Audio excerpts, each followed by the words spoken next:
If you were to create an avatar today, would you have everything that you needed to create yourself? Even at a very basic level. The shape of your nose, undertones of your skin, the kinks and curls of your hair. I want you to think of a time that you were just swiping, looking for that one feature that represented who you were. Maybe a hairstyle at the time that you had. Usually, an afro is just one of 3 options that someone black or with tightly coiled hair has when creating a digital version of themselves. So what is the emotional cost when black hair is missing from our games? Because games are mirrors. And when they erase us, they fracture us.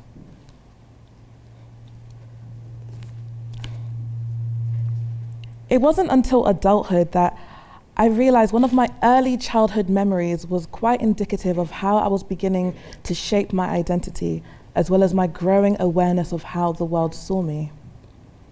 I remember looking up at a billboard and thinking to myself, wow, this woman is beautiful. I wish I looked like her. She had long blonde hair, perfect teeth, bright blue eyes. And mind you, I was only around 7 or 8 at the time. I didn't understand why, but I just knew that this woman's features were considered beautiful in comparison to mine. And as I got a bit older, I started to get into life simulation games, where I thought I would have the freedom to create the world as I knew. Except even there, I was faced with absence. So I created characters of who I wished I could be, but not who I actually was. And psychologists call this self-discrepancy. It's the painful gap between who you are and who you want to be. And games only deepened that gap for me, because what was supposed to be a space of freedom only reflected my insecurities back at me. And it's not just me, you know. Because even today, replications of the Clark doll test still show black children calling white dolls pretty and black dolls bad. So if we're seeing this with toys, imagine the impact of spending hours in worlds that erase or distort you. What kind of message does that send to the children?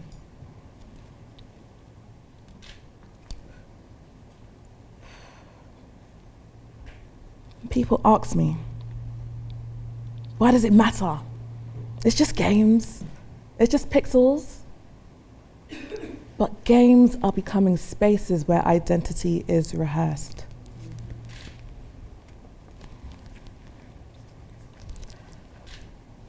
A few years ago, someone from my community reached out to me about her niece.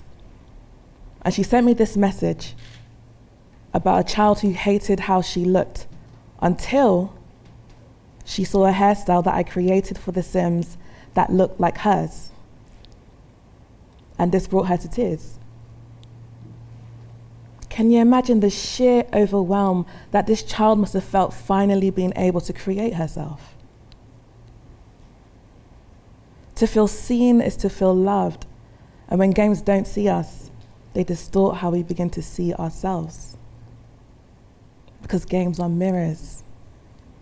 And when they erase us, they fracture us.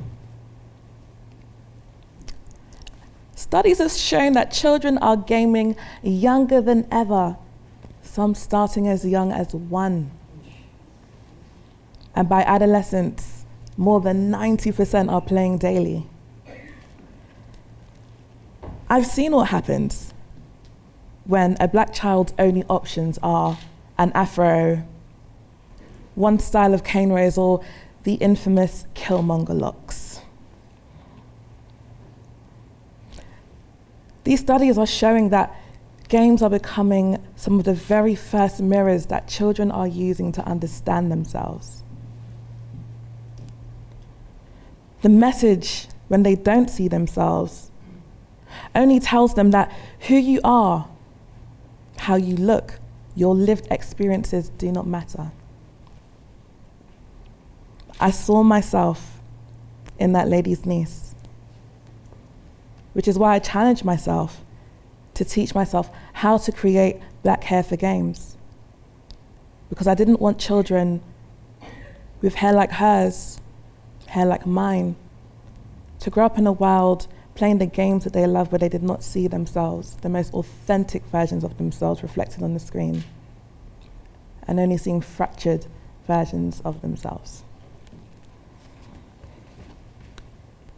And it became increasingly more apparent to me over the years that for black women in games, this distortion sharpened into misogynoir. And misogynoir is a term that was coined by scholars to define the unique blend of racism and sexism aimed towards us. Because rarely are we allowed softness, desirability, heroism.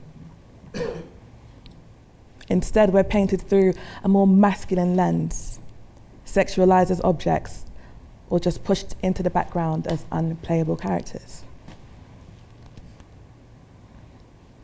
Rarely the protagonist, and rarely characters that leave a meaningful impact. And so if children are playing games in their most formative years, what kind of impact does that have on their self-worth? If they're not seeing themselves, what fractures does this create on their self-esteem? In Glitch Feminism, Legacy Russell writes, under the Eurocentric gaze, if your cells don't fit, then you are pushed to the margins. And what that means is, if you don't resemble someone like the woman on the billboard that I saw, then prepare to be dismissed. And nowhere is that clearer in games than with hair, because for decades, black hair has been stereotyped. Forget the artistry and the versatility of the styles that we know it. No, because we're only entitled to 3 options or less. Hair is connected to identity. It is connected to culture, pride, heritage, resistance, empowerment. So when our avatars, these extended versions of ourselves, are denied these identity-shaping options, the resounding message is, you are not worthy of being included, imagined, or created. I cried this year whilst playing a game called South of Midnight. And I finally got to play as a black heroine at the center of a story rooted in Gothic black folklore. There was no trope, no hypermasculinity, no portrayal as a sexual object. No, Hazel was magical. She was powerful. And I finally got to see what it felt like to play a game where I felt seen and created with love. And this experience spoke to the little girl in me who never saw herself in the worlds that she spent hours lost in. And whilst this is a milestone that is absolutely worth celebrating, and others like Marvel's Spider-Man Miles Morales, there's a greater challenge that looms, which is AI. And see, the only thing with AI is that these are data sets that are created on biased data. And as Dancy and Saucier warn, we cannot talk about the ethics of AI until we address anti-blackness, because these biased data sets are the very frameworks that these systems are built upon. So it's essential that future games are built on data sets with us, not in mind, but in the rooms. Because belonging is a design requirement in virtual worlds, as in real ones. And while I center blackness here, I want to make it very clear. This experience of erasure isn't unique to the black community, because what happens to black children in its own way happens to indigenous children whose regalia is reduced to costume. The queer community, whose identities are caricatured and stereotyped, and even disabled players who rarely ever get to see their lived experiences reflected on the screen. When any of these communities are erased, identity is diminished. But when we're reduced to tropes, then the very foundations that our identities are built upon become fractured. Games are not just made to entertain us. They tell us who belongs, who can be imagined, and who gets completely left out of the story.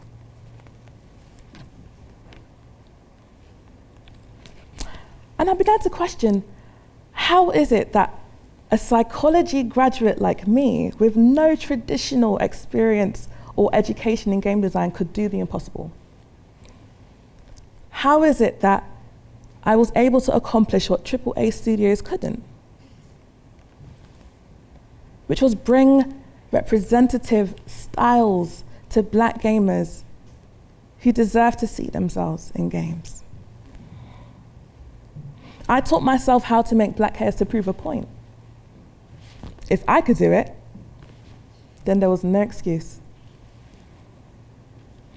And just last year, I partnered with The Sims and L'Oreal's Dark and Lovely, who are a well-known black hair care brand. And we did a campaign called Play in Color, where we brought a variety of diverse hairstyles for millions and then documented why it mattered. And a similar piece of work was done with Dove and the open source Afro Hair Library. They created a guide called Code My Crown, which was a celebration of the creation of black hair textures and protective styles in games. These are resources and data sets available for free, mind you, which means that the tools and talent exists, proving that the barrier isn't actually technical, it's systemic. And until we see industry-wide developer involvement, then our character creators are going to continuously lack meaningful representation. And I've asked developers the very obvious question in my workshops: why aren't there more black hair in games? Some will tell me making black hair is just too hard, but they'd somehow master the art of jiggle physics.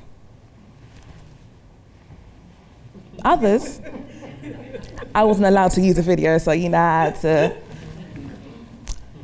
Others would be honest and say that they just didn't want to get it wrong. So, what needs to happen? In education and in studios, the approach to the creation of black hair needs to go from it's too hard to what workflows do we need to create and implement into our pipelines for black hair in game design. Because this community and demographic is tired of being treated as a monolith and systemic challenge not worth overcoming. And if you don't know, please just ask. But don't just ask Kevin in finance because he's black. Utilize the networks that you have and the industry professionals that you know, because it's better that you seek guidance than continue to deliver and ship fractured mirrors. Diverse stories are central to game design. So make belonging your design requirement. You must also invest in Africa's gaming industry, who just surpassed $1 billion. And yet only 3% of their studios have access to government funding. And then as a whole, the continent only has access to less than 1% of the global server usage. If we're not building the servers, we're silencing the stories. And we're denying a diaspora of children stories and games that speak to their heritage and their culture. Parents and carers, remember that identity starts taking shape from as young as 3. So when your young people go to pick up that controller, that phone, the tablet, make sure that they're accessing games that speak to their culture and their heritage, their worth. Representation isn't decoration. It's not an add-on. It is fundamental to identity development. And imagine a world where our game libraries are filled to the brim with the richness of all of our cultures. Hairstyles from Lagos, jewelry from Mumbai, folklore from St. Kitts and Nevis. A world where a child can create a character of themselves without compromise, knowing that they deserve more than 3 options or less. And that is a future that we must demand, not just for ourselves, but for the children yet to come. Because games are mirrors. And when they erase us, they fracture us. But when they see us fully, richly, and beautifully, they can heal us. Thank you very much.